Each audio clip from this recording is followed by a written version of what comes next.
I've been attached with the feeling of now waking up with you by my side.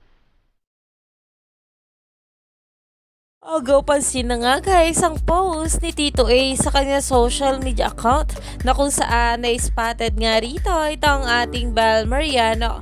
Alam naman natin na talagang nag-celebrate nga itong ating Donnie Pangilinan ng kanyang kaarawan kagabi, na talagang sinalubong nga nila ito kasama ang kanyang mga loved ones at syempre ang kanyang Bel Mariano.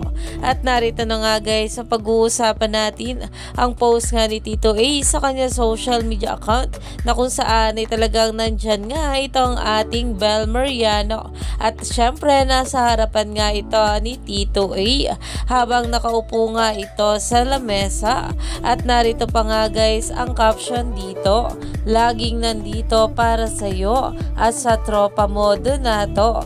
Happy birthday son at Donnie Pangilinan. Dahil talaga namang itong si Tito A ay super supportive talaga para sa kanyang anak na si Donnie Pangilinan, na kung saan ay sobrang suportado nga rin nito ang relasyon ng ating couple sila Donnie at Bel. Kaya naman talagang nagcha-trending nga sa social media ang bawat post nito sa kanilang mga social media account.